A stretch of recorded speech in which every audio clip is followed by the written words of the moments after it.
Hello, Master Wayne. And welcome to Practically Effective. This is a podcast about effects, props and stunts from all kinds of films. Now this week, Master Wayne, we're doing a film called Batman Begins, and it stars me, Michael Caine. Are you actually using this intro? Yes. I'm pleased that you've appointed me as Master Wayne. Last time you did the outro in a John Hammond voice. That's true. And I said next week, if you did that. Yeah, you did. I didn't say next week, because that was months ago. I said next time. They mustn't know. Yes. All of our recordings are made diligently at weekly intervals. Yes. Yes, they are, Will. So yes, Batman Begins, Will. Yeah. We just watched it, in fact. We did, yeah. Again, we didn't just watch it for the first time like 5 minutes ago. All our facts are made up. Yep. Alright, so where do we go? What do we do at the beginning? We just ramble for 20 minutes, don't we? We do, pretty much. You have some very, very nicely written notes there. I'm very impressed. They're in a terrible order. No, they look very nicely written. So where should we start? Start at the beginning. Right. Batman Begins, the story of Batman. It's beginning. There you go. William Wilson, and that's the end of today's episode. How does the film start? I don't even know. He beats up all those criminals in prison, remember? Oh, yeah. Wait, is that the beginning? Except 7. Liam Neeson says there's 6 because he can't count. At the very beginning, Tiny Bruce falls down a well. Yeah. But you know my stance on children in films. You love them and there should be a kid Oscars. Yeah. I'm the best kid director this year. Joe Cordell. Thanks, Will. That's both an insult and an honour. I think we should talk about like the beginning first. Because Batman Begins doesn't have any Batman in it until like an hour in. No. So we should not give any details on Batman. All of the films we've done so far don't have the main thing until quite late in. I hadn't thought of that. That's a really good point. Alien doesn't have the alien until sort of the last bit. Jurassic Park has only 20-something minutes with dinosaur. Yeah. I don't know how much Batman there is in this, though. Probably quite a lot, but he doesn't actually show up until relatively late in the film. Depends when you start classing him as Batman, though, because he wears that ski mask for a bit. No one knew who he was until he put on the mask. Because he only wears the balaclava because the Chinese company fucked up the cow. Yeah, that's true. Michael Caine hit it with a bat. Good job. They were like, "Don't land on your head, Mr. Wayne." Oh, Alfred. And then they high-five. I would watch a TV show where it's just Batman and Alfred going on adventures. I'd watch a TV show that was Michael Caine going on adventures. I'd watch a TV show with Michael Caine just sat on an armchair, sipping tea. Yeah, just talking about his daily experiences. Yeah. Basically, install television cameras at Michael Caine's house. That's what we're saying. And just don't tell him. So should we start in where Bruce Wayne started out? Well, okay, do we have to go down a well? Do you have a well? Yeah, I've got this arrowhead. You should chase me around the garden. Okay. Well, I guess the first, what you could really call an effect is the swarm of bats that attacks, which was CGI. Yes, I did hear this. It's mainly CGI bats when there's like a swarm of them. The one bat that's in his house, that's an actual bat. A bat actor. A bacter. You got the BAFTA for Best Actor. Wow. I like to think that there are like famous animals that have been in loads of films and no one's noticed. I vaguely recall reading something about that. Yeah. Like there were like famous animal actors. But I think it was more that they were just in one famous film. That doesn't count. Yeah. I like to think there's like the Matt Damon of like bats. He's like in all the bat-based films. I don't think there are that many bat-based films. Batman Begins. Batman Returns. These are all Batman Batman films. and Robin. These are all Batman films. Name one that's Lifespan. not a Batman film that features bats somewhat prominently. The Big Cave. I was thinking, quick, I have to make up a legitimate sounding movie title, and I got The Big Cave. So apparently to make those swarms of bats, they actually scanned some dead bats. Yeah. To get the bats in the computer. To get the bats. Yeah. They had a bat computer. Oh, what was the other thing I was going to say? It was something bat related. Given this is a Batman episode. Oh, I remember there's a picture that I think you showed me of one of the production crew just like waving around a picture of a bat. Yes, there is. What I mean.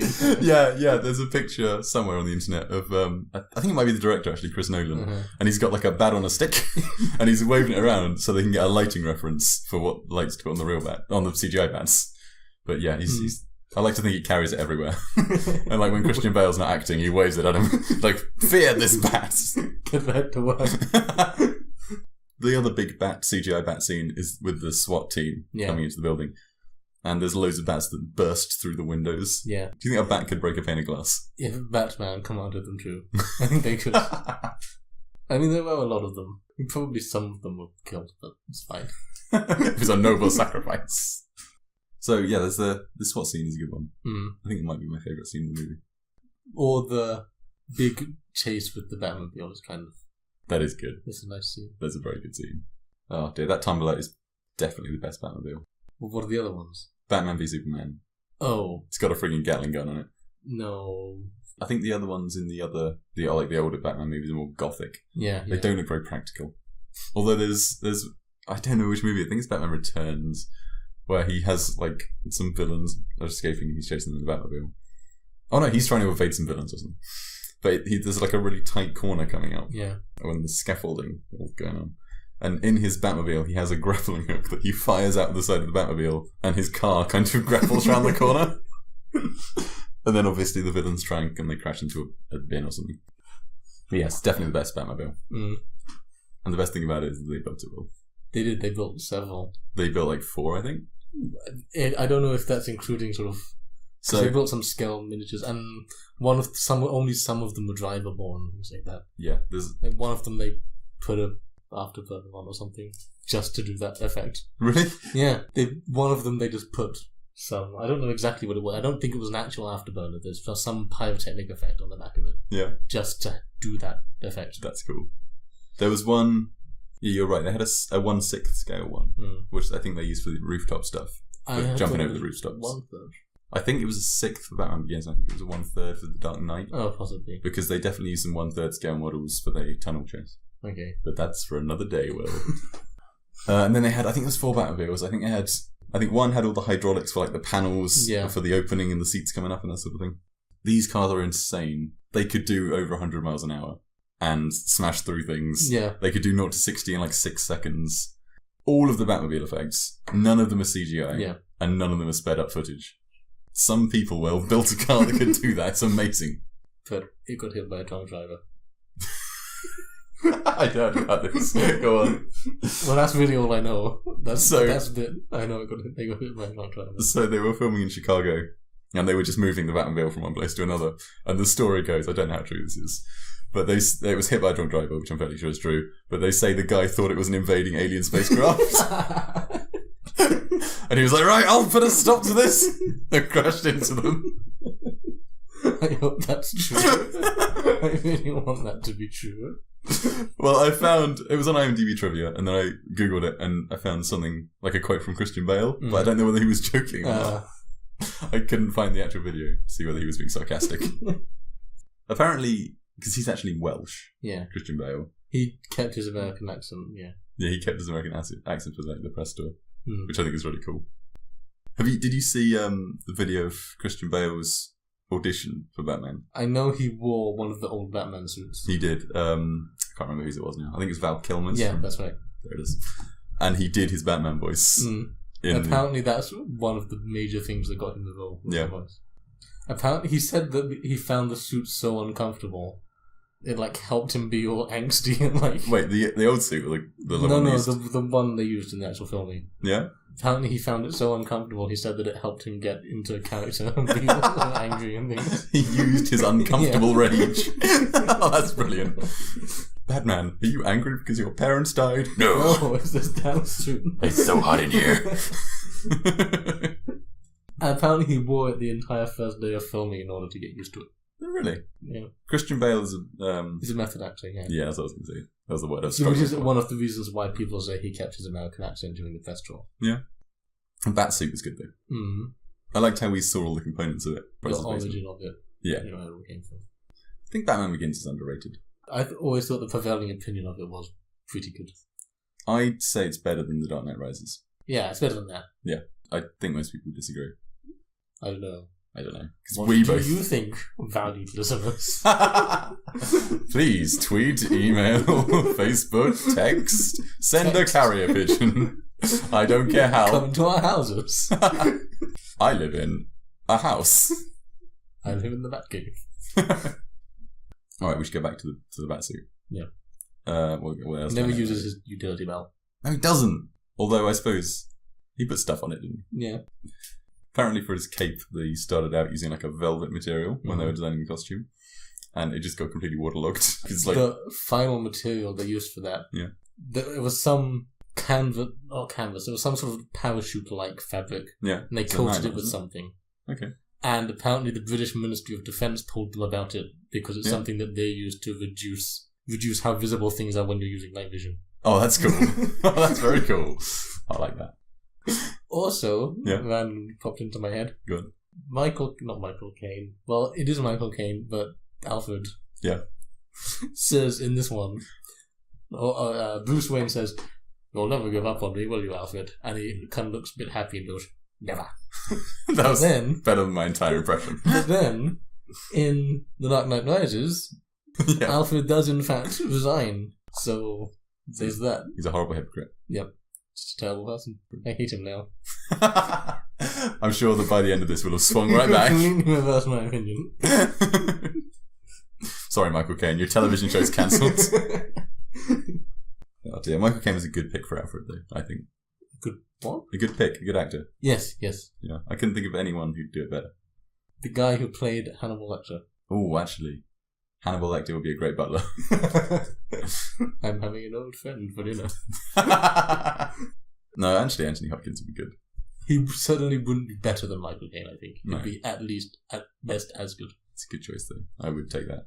I like Jeremy Irons in Batman v Superman. I wasn't paying it. Got so mind numb when I was watching that. Not only did I stop taking it in after a point, but I think I ejected. You're a wise man, Will. Wiser than us all.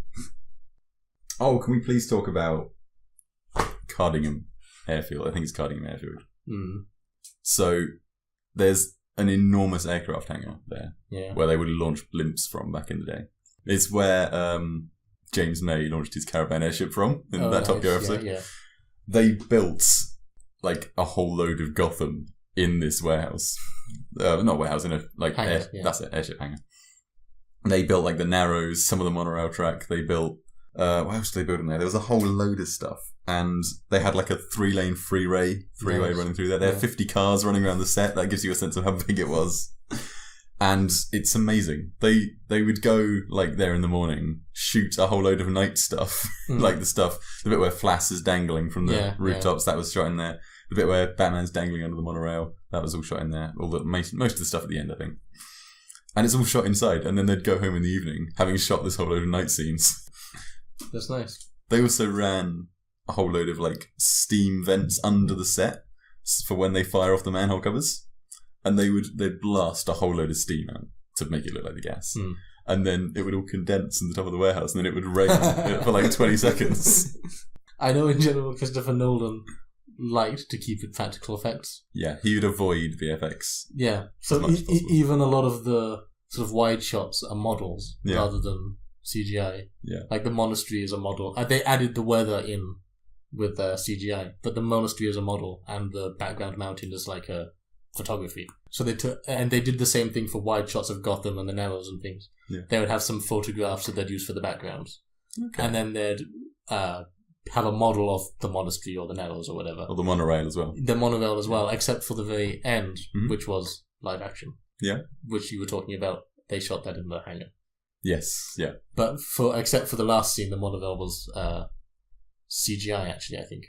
Well, I like it because it's a mix of different stuff. Yeah. So the monorail, they actually had a track, and the bit where Batman has grappled the monorail and is flying along underneath it. They actually did that with a guy. It wasn't Christian Bale, but they were rocketing this guy through the set at 30 miles an hour, which is great. They had models, like you said, and the crash was a model, I think. But the interior was a set. Yeah. But it was on a green screen, so all the backgrounds were added in. So yeah, it's a mix of CG and models and live action. Yeah, practical. It's a really good blend, and I'd say it's quite difficult to tell which is which if you didn't know. Yeah, I must admit, watching it through the second time, when I knew, well, not the second, but watching it through just recently, knowing that the Narrows was a model, I kind of could tell. Yes, in those wide shots you can, can't you? Yeah. The rooftops, they look a little off. But that's really because I was looking for it. I think if you weren't looking for it, you wouldn't know. Yeah, and a lot of the VFX stuff, they used it sparingly and they used it well. And also, we said they used CGI bats, but before that they did a test with real bats. And apparently everyone was just, after that day of shooting it, was like, no real bats. CGI, please. I want to find footage of that. It must exist. I really hope so.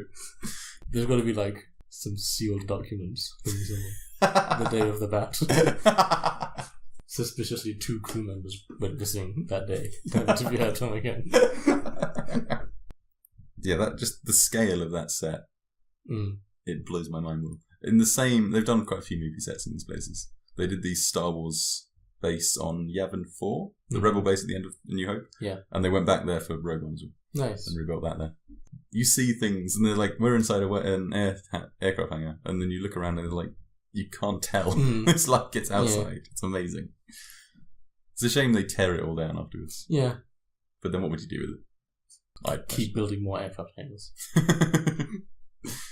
Yeah. The Batcave was also a set. Yeah, the Batcave. That was the first time the Batcave has been done as a set. Oh, really? In any Batman film, yeah. Huh. Up until that one, it was all CGI or, models or green screens or not. That's the first one that the whole thing was just made as one big set. That's very cool. Fun fact. It's a fun fact.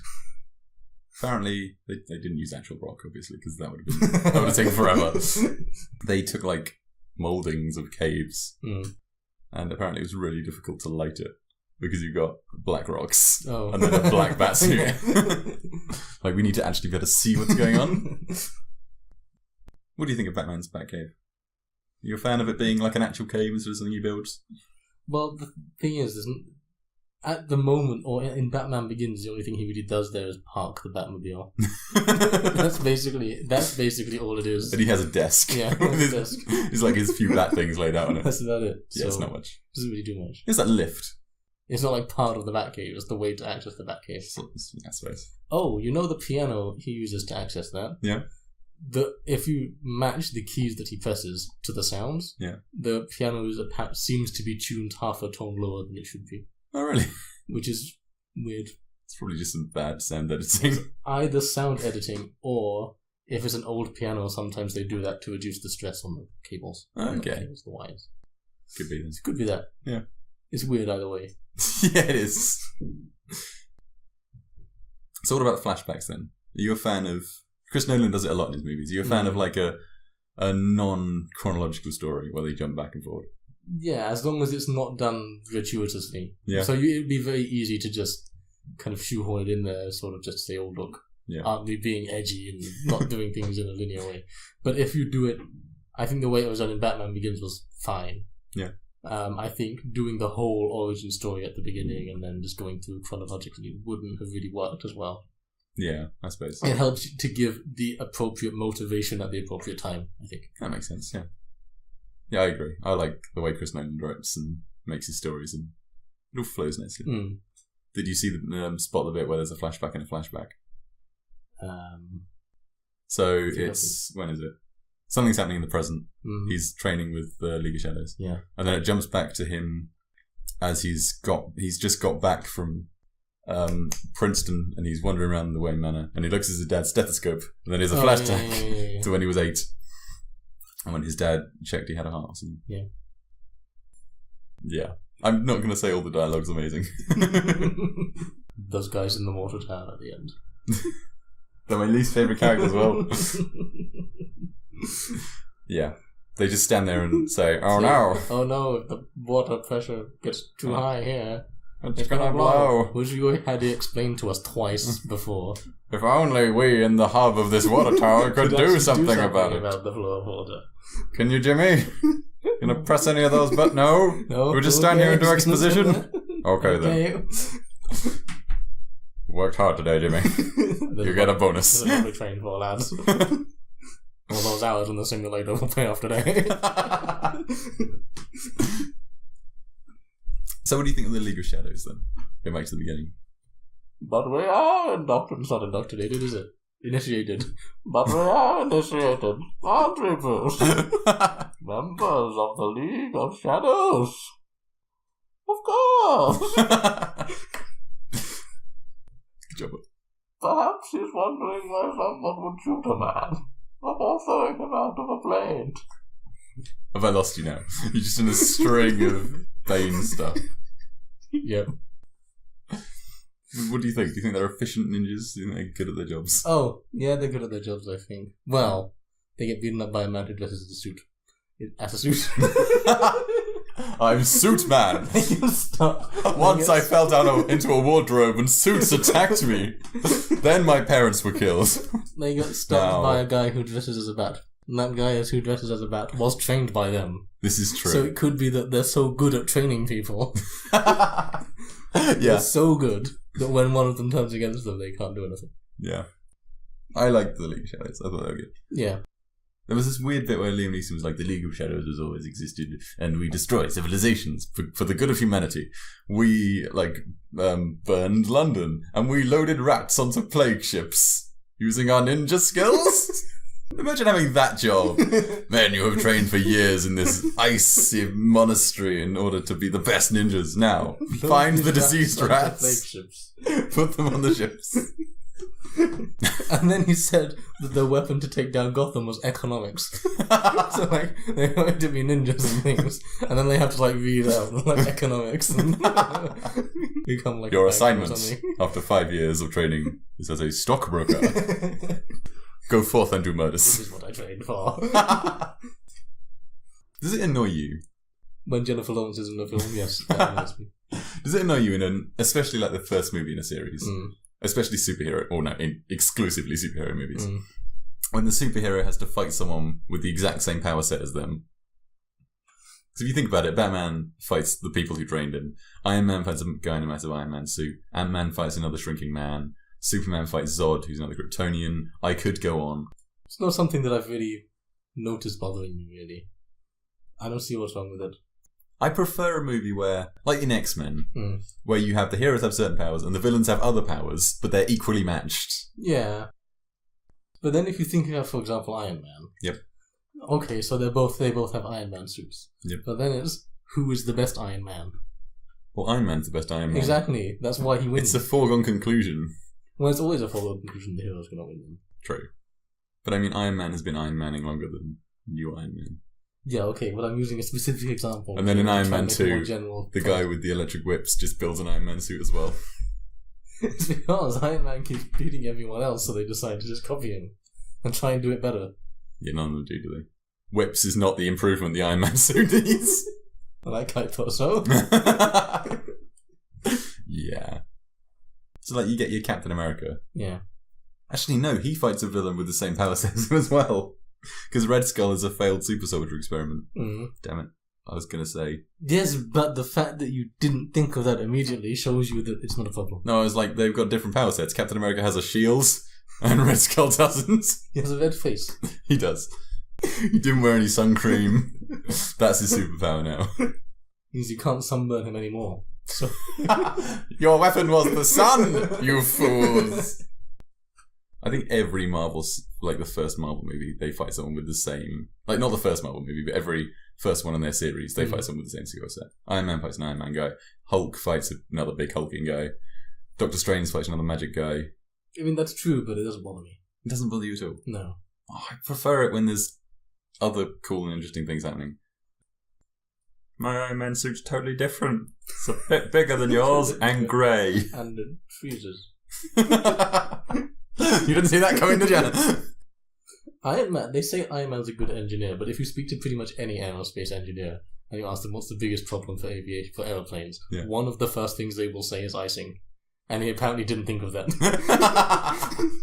Well done. Had to wait until it failed to figure it out. Yeah, good job, Iron Man. So, can't be that good. We got really off topic, Will. Yeah. Alright, let's bring it back. Who else? What else can we talk about? What do you think about the League of Shadows plan? Whether it was a good plan? Is it a good way of destroying Gotham? Is there a better way? I mean, the idea was to instill fear through the world to stop its decadence. I think that would have done that. Yeah. What would the rest of the world media reported? Well, so... Everyone in Gotham went mad at the same time. Yes.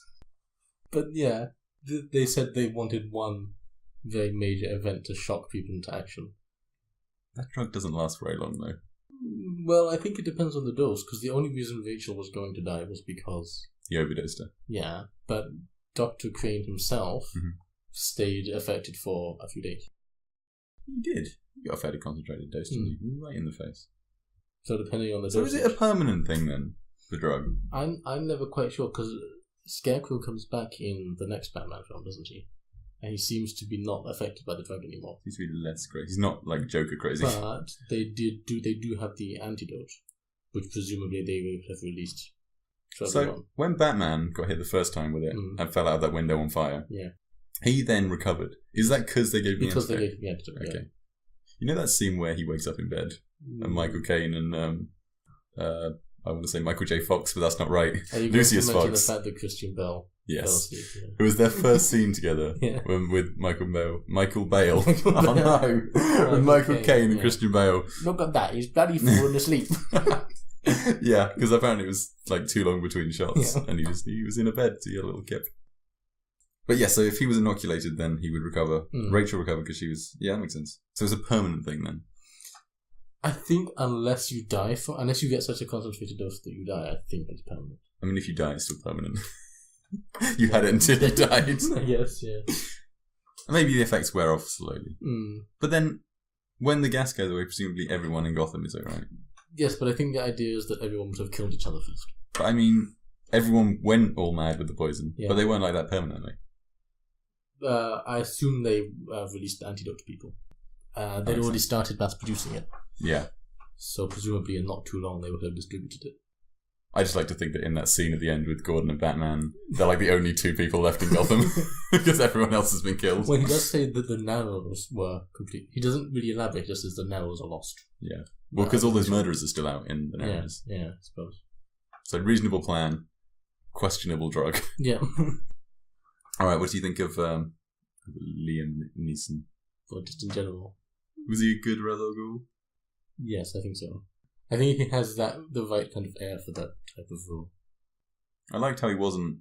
I mean, he was obviously the villain, but he wasn't just evil for the sake of being evil.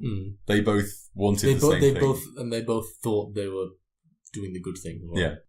It's interesting when the villain isn't just sort of, I'm a big evil guy and kill everyone. Yeah. When they have their own motives that aren't... Yeah, and they're also trying to get justice. Yeah. In their own twisted way. Batman and them really want the same thing, but they have different realizations of it. Yeah. Do you think if he'd said any other city other than Gotham, Bruce Wayne would have been like, cool? Well, that's a general thing with superhero films. Oh, well, not all of them, but especially things like Spider-Man and Batman. They're like in one city. Yeah. So if they knew about some imminent threat to another city, would they leave? So in the scene where Bruce Wayne is told to kill that farmer, he's like, I'm not going to kill that farmer. Instead, I'm going to blow up this entire monastery, probably killing him in the fire. Do you think his intention was to destroy the whole monastery, or do you just think he wanted to get out? I think he just wanted a distraction. But he got a bit out of control. But then he must have been aiming for that, like those explosives. Yeah. He wouldn't just be like, poker, no. I mean, he wasn't killed, and he was in there for a little while. Do you think all of them could have escaped if they hadn't been trying to kill Batman? Yes, easily. But Ducard was injured. We didn't see him get injured, and it wasn't because he was trying to kill Bruce Wayne. Maybe not all of them, but most a majority of them, yeah. I know you enjoyed that Bruce Wayne saves Liam Neeson and then drops him off. Just gives him to a guy who may or may not have any sort of medical training. Tell him you saved his life. Well, maybe not yet. I mean, I have if he awakens. If he wakes up. Why are you leaving him with that guy? And then, later, Liam Neeson says, you blew up the monastery and left me for dead. But he didn't leave him for dead. That guy didn't tell him that he saved his life. Exactly. Like, that guy tried to kill you. I saved you. I wrestled him away with one hand while I carried your body in the other. It turns out, if you look closely, he's actually one of the League of Shadows henchmen. I reckon, yeah. So they went out to Iceland and they built that kind of like little village right next to a glacier. And the monastery they built just around the corner. So there's the bit where it's the storm and everyone's like, go back. And it's like, but it's just over there. And as you mentioned before, they didn't build the entire monastery. They just built the front door. Yeah. So Bruce Wayne would have gone and knocked on the door at what looked like a small toilet. Yeah, most of the monastery wide shots were model. Yeah.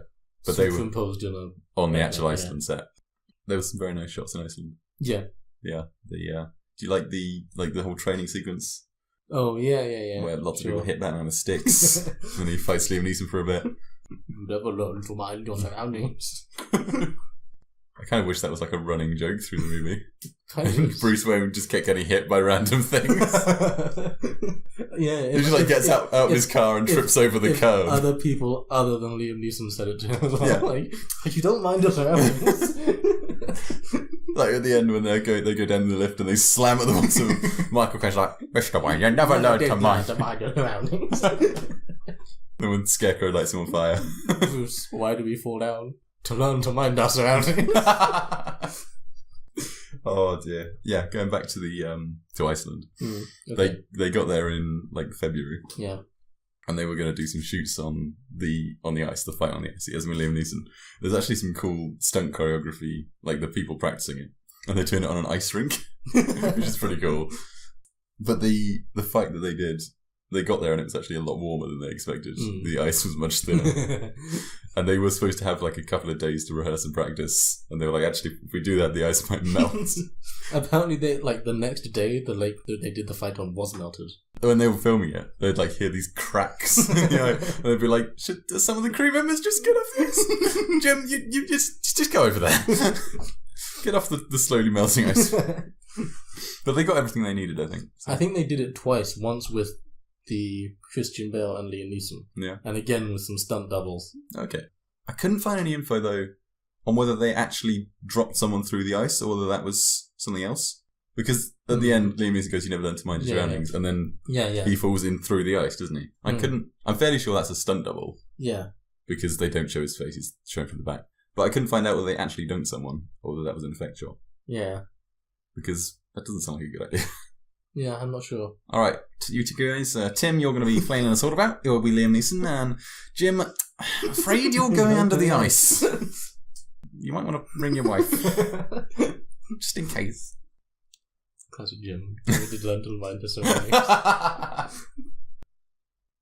We've never established how he contacted Michael Caine in the end. Although phones exist, so probably one of them. Yeah, but he just paid. Well, then where did he get money from? He stole someone's phone. Stole someone some money and then used to pay for it. Probably murdered 3 people to get to that phone. How many murders do you think he committed in this film? I think Alright, there's 3 likely candidates for murder/murder scenes, okay? Yeah. The scene where he blows up the monastery. Yeah. Do we count any of those as murders? Yes. How many do you reckon? Well, everyone except Ra's al Ghul. Liam Neeson. Ra's al Ghul, not the other Ra's al Ghul who he shoved under that falling debris. Yeah. Alright, that's several ninjas. The second candidate is the tumbler scene where he runs over some police cars. That's so when we watched that, we agreed it looked like they died, but then later on Michael Caine says, it's a wonder nobody was killed, Master Wayne. Yeah. So they were killed. Because he drives right over a police car right at the beginning, doesn't he? That must have been empty. Yeah.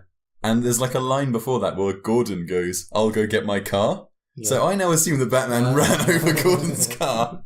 And in the end, when he lets Gordon drive the Batmobile, he probably felt real cut up about it. He's like, I'm sorry, you can drive my car. And then the third candidate for murder is Ra's al Ghul himself. Yes, I know. I was thinking about that one. I don't know. I'm not a lawyer, so I don't know if that would count as murder. All he did was not save him. So does that mean Jim Gordon murdered him because he broke the train line? So maybe it's both of them. They're both guilty. Lock them both up. I don't know. Put them away for life, boys. I mean, he even saved the Joker at one point, doesn't he? Yeah. So we calling it a murder? Yeah. Because Batman knew he was going to be killed. Yeah. I guess it's a murder. So 1 murder. Plus X many ninjas. Must be a real pain living in that monastery. Where do you get all your food from? The village Probably. They probably have some agreement with the village where they food. They don't kill all of them. They provide them with food. Yeah, it probably is actually. Yeah. We haven't talked about Scarecrow. Dr. Julian Crane. Is it Julian? Dr. Julian Crane. Maybe. Yeah. Dr. Crane. Yeah. Apparently, Christopher Nolan really liked the actor's eyes because they're a really striking shade of blue. So he kept finding excuses to have him take his glasses off in close-up shots. He does do that a lot. I have no idea. He does it at least 3 times. Did you find him a compelling villain? For some reason I seem to think that I don't know. It's like the actor or something makes it compelling, even though when you really think about it, it's not really clear what his motivations are or anything. You talked a bit about having the brain being in charge and the power and all these criminals who do murders. For some reason, I really like the character, even though I can't really think of anything really good. Do you like him post insanity? No, before was better. Yeah, I think he's the least interesting of the villains in the film. Yeah, I'd actually take Falcone over him. I like Falcone. Mm. I love that Bruce Wayne comes in to threaten him, and he's just really insulted. You come here. You don't even bring a gun. You don't know about the hard side of life. Go and be a Batman, and we'll do this again in a few years. He was away for 11 years. Was it 11 years?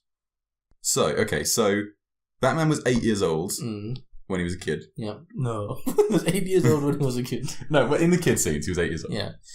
Joe Chill was away for 14 years. Mm-hmm. So that makes Bruce Wayne 22 when he tries to kill Joe Chill. Mm-hmm. Right? And then it's his 30th birthday. So yeah, 7 years. 7 years, yeah. 7 years. We don't know how much of that he was just rolling around in the mud in prisons and how much of it he was training to be a ninja, though, do we? No. Of those it's never made clear how long he spent with the League of Shadows. No. I assume it was a while, because he was real good at it. Well, he was pretty good beforehand as well, I remember.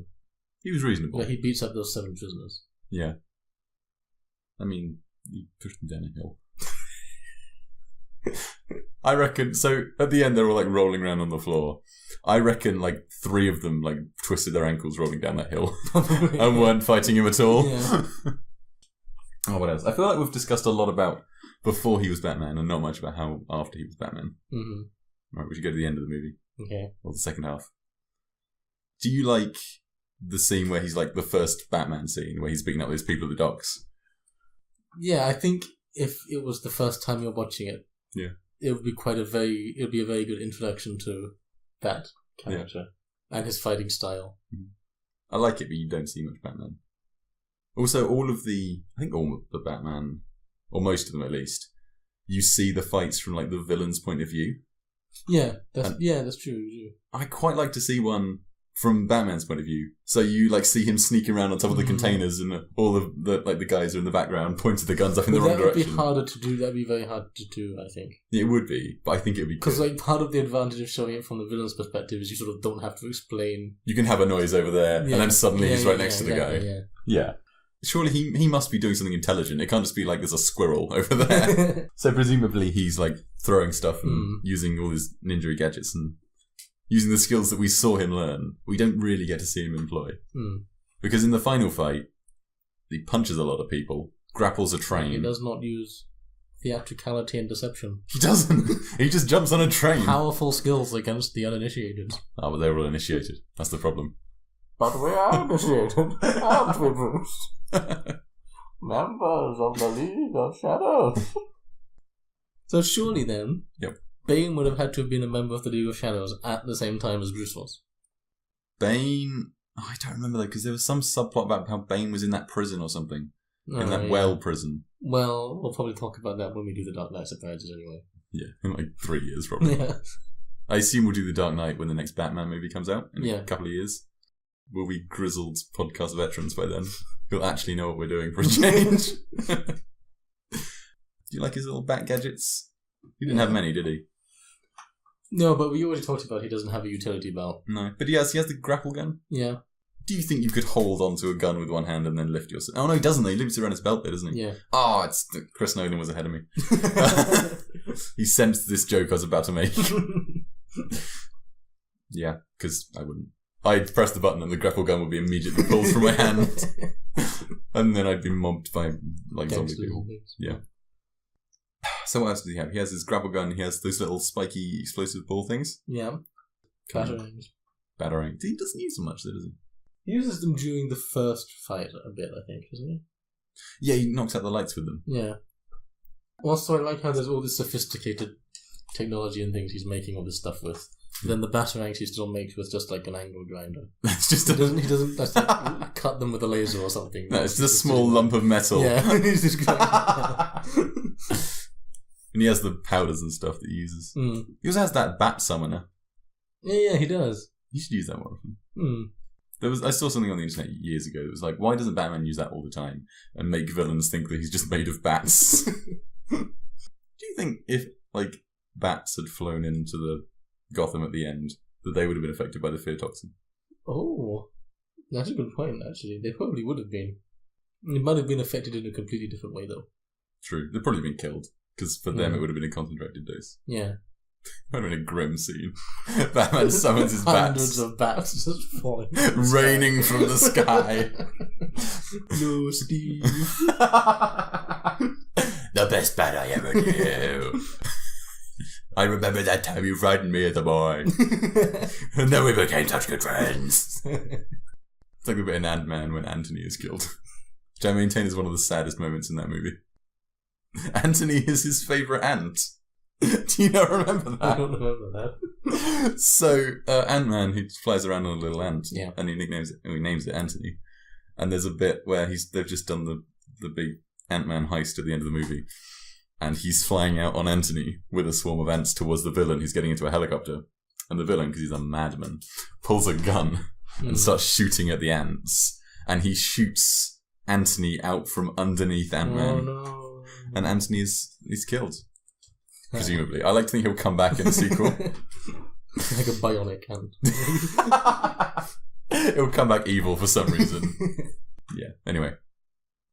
So Ant-Man can summon an army of ants. We're not talking about Ant-Man. Batman can summon an army of bats. Yeah, I'm talking about Batman. But Spider-Man Can't summon an army of spiders. well, let down.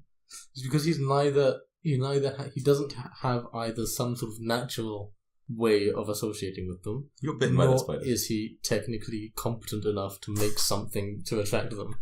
So Well, spiders... What attracts a spider? some pheromones or something. I don't know. I suppose if Ant-Man can make up some nonsense about how you make ants do what you want, then Spider-Man could as well. Yeah, but doesn't Ant-Man do it by sort of becoming one with the ants? And he shrinks down to their level and he's like, greetings! If I treat them with dignity, Spider-Man they will can't respect really me. do that. No, he doesn't. He has like a little hearing aid device, and he pops it in his ear, and then he can control them from whatever size. I watched it the other day. No. So technically you could give it to anyone, and they could do it. Oh. Well, Spider-Man, like I said, he's not technically competent enough to do that. Are there any other random animal-named superheroes? Can't think of any more. Captain America can't control all of America at once. That'd be great if he could just summon Americans. And he's like on a mission somewhere in the middle. Hawkeye can't control hawks. No. So, the Falcon, the guy with the wings? Yeah. In the comics, he has a sidekick, which is an actual falcon. So do you think there's like some obscure comic where Batman has a sidekick bat? Probably. I'd like to think he replaces Robin with a bat for some reason. That would be better, actually. We don't need you anymore. You're fired. This is Steve. Steve, attack! Kill. He's got a taste for blood. He wants more. No, Steve. That's not how justice works. I must now fight you on a train. You never did learn to mind your surroundings. And he just hits like a massive bit of wood falls on Steve the Bat. And he's just splat. Oh dear, what else? We want to talk about Rachel Dawes. Uh-huh. She was in the film. She was in the film. She tased 2 people. She fell to tase Batman. She did. And then she tased Scarecrow in the face. Which I maintain would probably have blinded him. Well, okay. It's way worse. Now he was wearing a cloth bag. Protect him. So we were saying during the film that he puts on this mask and then gasses people to make them go insane. And they, for some reason, assume he looks like a scarecrow.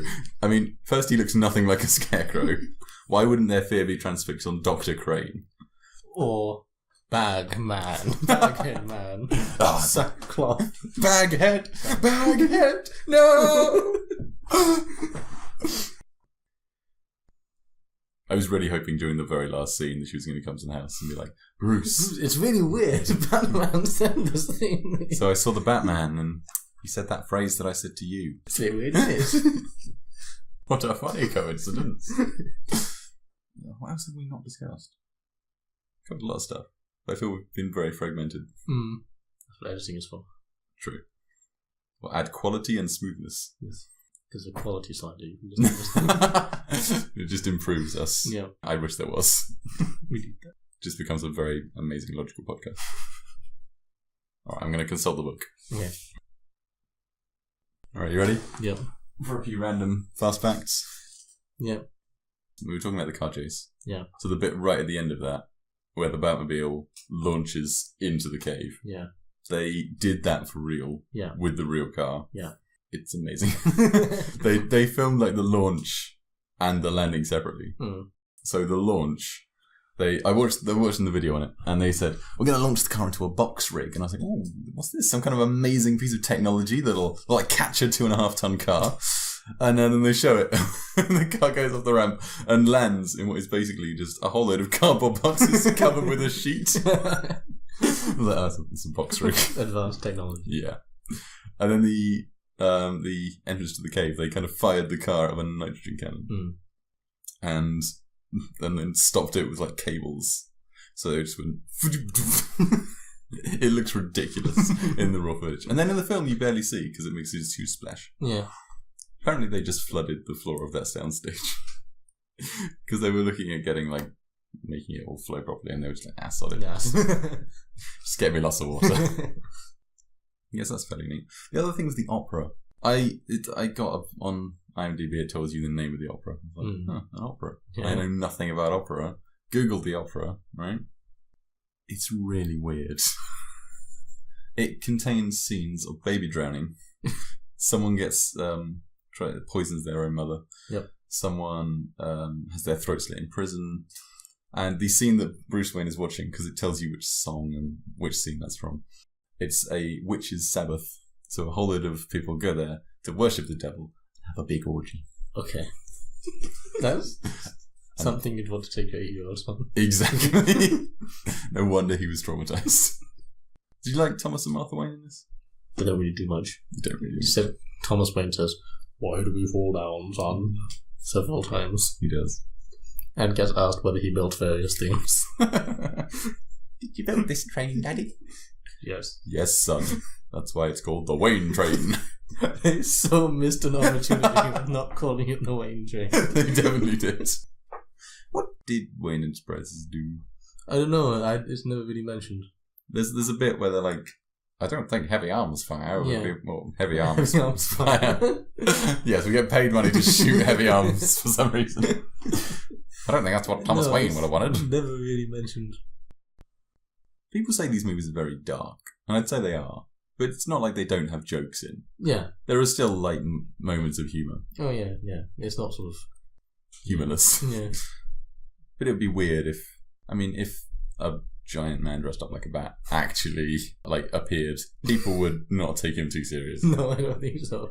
Do you think that if Bruce Wayne came back and then suddenly a massive bat appeared, do you think people would connect those two things? Yeah, I think because clearly the guy who does it would have to be very, very rich. Especially to have a Batmobile. To afford all of his technology. And it happens to coincide closely with the return of Bruce Wayne. Yep. And Bruce Wayne starts acting very socially strangely. Yep. Around the same time. I think... And the Batmobile drives towards his house. People would put it together, I think. Yeah. I don't think it'd be that hard to work out. But then I suppose they kind of implied that people aren't sure whether this Batman is even a person. Some people say he's a monster. People aren't really sure what he is. And having been seen by all those people who were on drugs, they might think that it's something that he's not. So they might think that it's more something supernatural instead of just a dude in a suit. I think you'd go to dude in a suit before you went to supernatural. But the criminals all seem real terrified. And if it was just a guy in a suit, they wouldn't be that scared. But that's the whole point of Batman, isn't it? To become more than just a man in the eyes of your opponent. Deception and trickery are powerful tools against the uninitiated. Yep, exactly. Pretend to be a massive bat. It's time for my favourite segment. Yeah, the best segment. That's actually not my favourite segment at all. It's the best effect and worst effect. Oh, that one. That's not, damn it. Well, what's the best effect? It's not the segment I thought we were going to, but okay. We do this one first, remember? Best effect. Well, the thing is, it's not super effect heavy, at least in terms of CGI. Can I pick just the Batmobile in general, or do I have to pick... That's what I was going to say, damn it! That's what happens when you're asking me first. Should we say you have to choose like a scene or a stunt or a certain thing? Yeah, because you can't say that that's not an effect. Yeah, because it is. There is no car like that, Will, in existence, because the interior was a set, as we've discussed. So it's all an illusion. Film is an illusion. Alright, so of the Batmobile scenes, we get the one where he drives Morgan Freeman around in that room and Morgan Freeman gets a bit scared. Yeah. You get the scene where he confuses all those policemen. No, you can't have that entire chase. You have to pick a specific bit. Really? Yeah. Okay, well, it's not the rooftop bit. Take it back. I'm choosing the bit where Batman's in the... Damn it, where is he? He's in that place. He's summoned an army of bats. Oh, the SWAT team bit. Yeah, he descends through the bats and then walks out majestically. Okay. Like a friggin' Batman. Like a Batman. Okay, well, I'm gonna have... Oh, I don't know, Batmobile jumping into the Batcave, I suppose. It's a good one. I'm not sure, but that's what I'm gonna go with. That's my official. Well, what other... You can have the Batmobile running over that police car. Driving into the only two cars in the car park. Yeah.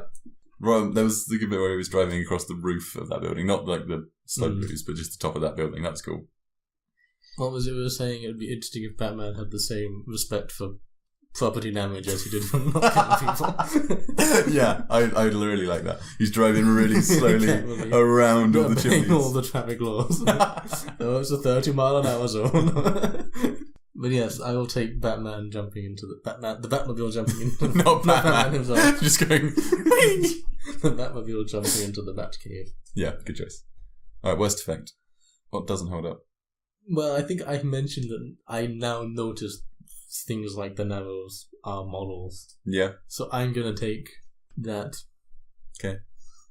I think some of the monorail CGI isn't great. Most of it's good, but I don't know what it is. It doesn't seem to fit in a city. It just doesn't look... It looks like something that in the 1920s they would have thought the future would look like. With a random monorail going through the middle of the... on massive stilts.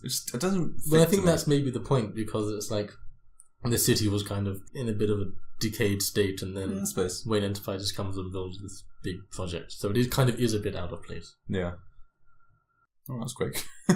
We didn't talk about the microwave emitter. No, we didn't. Any thoughts on that at all? I would have thought if it's powerful enough to burst the pipes in some ship, it would probably cause quite a lot of harm to people nearby. Yeah, I've heard that one before. What would happen if you put a human in a microwave? I would think that all of the water in you would eventually boil. I don't think you could survive that well. No, I don't think you could either. This is a fun conversation. Alright. Next section. Your favourite section. Best section. The only reason I'm here after an hour and a half of recording. Yeah, we'll cut this down. Alright, so Jennifer Lawrence, Will's favourite actress, needs to be put in this film somewhere. Yeah. Are we going to do what we did with Jurassic Park and give her a minor role? We were like, she should be the helicopter pilot, or should she? Yeah. That kind of thing. Like a little role. Okay. That's fine. I've got some ideas if you want to hear them. She should be the exposition guy in the Wayne Tower.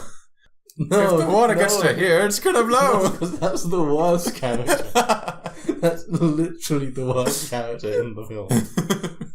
But then if that character were Jennifer Lawrence, it would then be the best character in the film. But would it balance out and she'd just be average? No. You don't understand.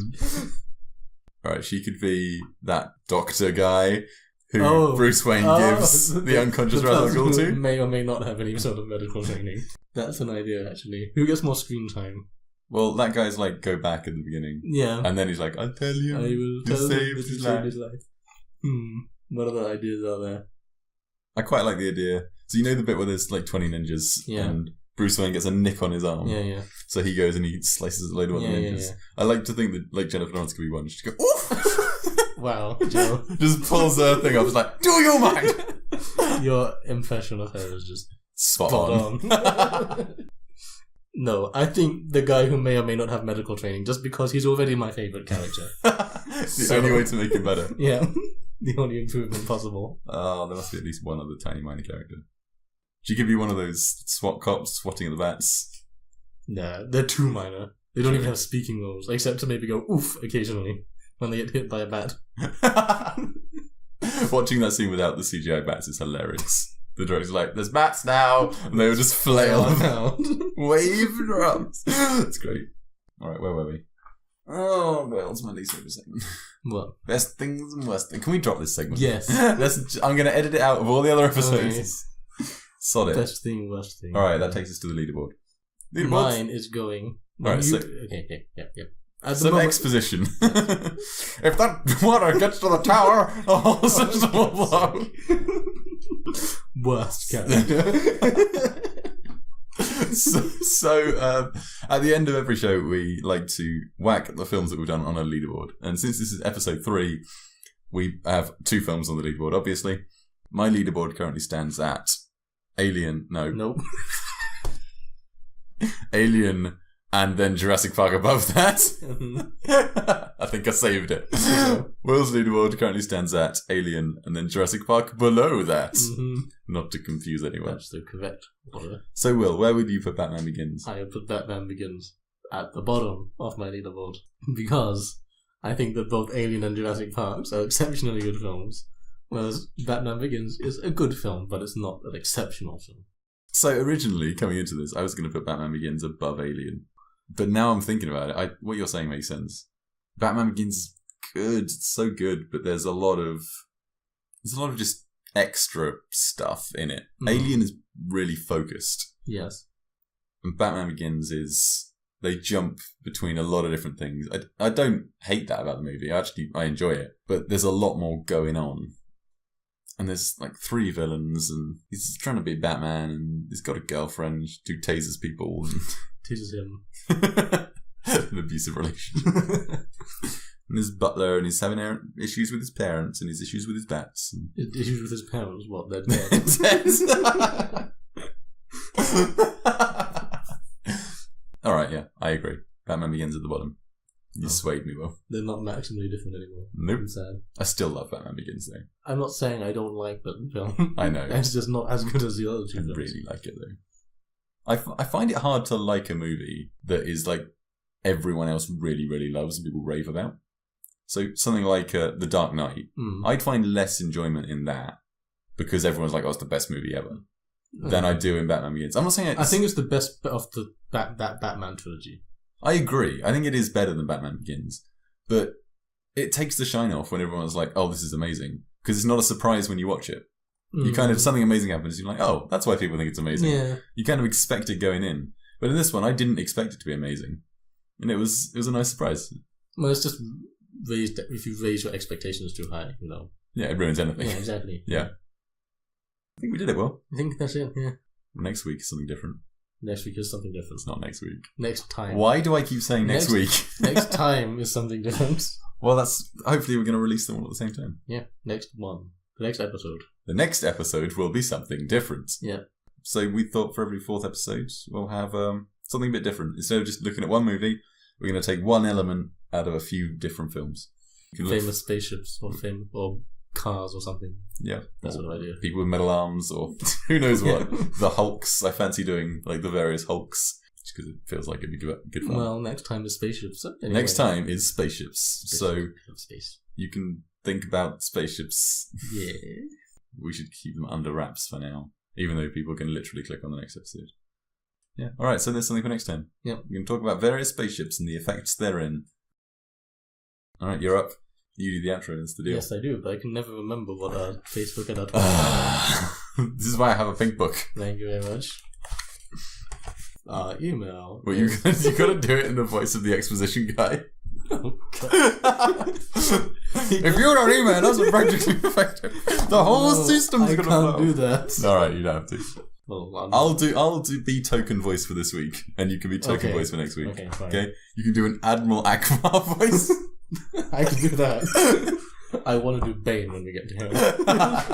So, that's it for this episode of Practically Effective. We have a Facebook account, which is just Practically Effective. We have Twitter at PracticallyFX. And you can also email us at practicallyeffective@gmail.com if you feel the need to email us for whatever reason. You're very lonely. If you have anything to say about Batman, please let us know. Or any film. Yeah. Not just Batman. We're not Practically Effective Batman. It would be a very ineffective podcast if we just talked about one film. Alright, I think with that. That's it for this time. Thank you very much for listening. Until next time. Bye-bye.